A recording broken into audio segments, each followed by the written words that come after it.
Moi, c'est Émile. Philippe. Antoine. Bonjour à tous, chers membres de la communauté scientifique collégiale. Aujourd'hui, le nombre d'or. 3 parties au plan de match aujourd'hui. La première, une partie historique. La deuxième, une partie mathématique, donc qu'est-ce que le nombre d'or? Et la troisième partie, les applications dans la vie de tous les jours. Bon vidéo. Partie historique du nombre d'or.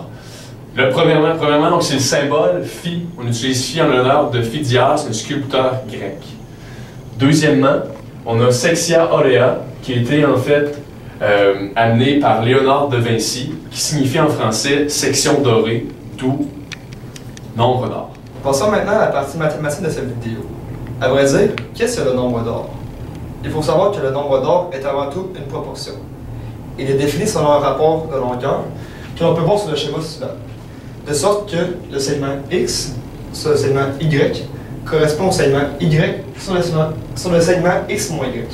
Ainsi, nous obtenons l'équation suivante, soit X sur Y équivaut à Y sur X moins Y.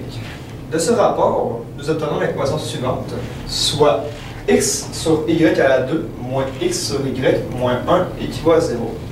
À vrai dire, le nombre d'or correspond donc à la solution positive de l'équation du deuxième degré suivante, soit X à la 2 moins X moins 1 équivaut à 0.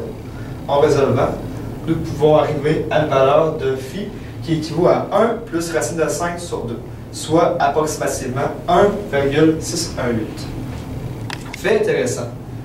Le nombre d'or élevé à la 2 correspond à phi plus 1 et la division de 1 sur le nombre d'or correspond à ce même nombre d'or moins 1. En plus d'avoir des propriétés mathématiques uniques, le nombre d'or est très intéressant car il se retrouve à de nombreux endroits dans la nature.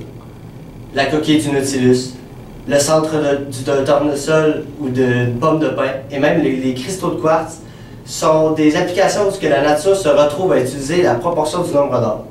Même le corps humain se rapproche de nombreuses fois du nombre d'or. En effet, quand on fait le rapport, entre autres, entre la distance du nombril et du dessus de la tête et du nombril au pied, on retrouve le nombre d'or. Aussi, lorsque l'on multiplie par le nombre d'or la distance entre le bout des doigts et la première phalange, nous obtenons la distance entre le bout de notre doigt et la deuxième phalange. En conclusion, le nombre d'or n'est rien de moins qu'une proportion qui est utilisée partout dans la nature et même sur nous-mêmes, ainsi qu'un nombre aux propriétés mathématiques uniques.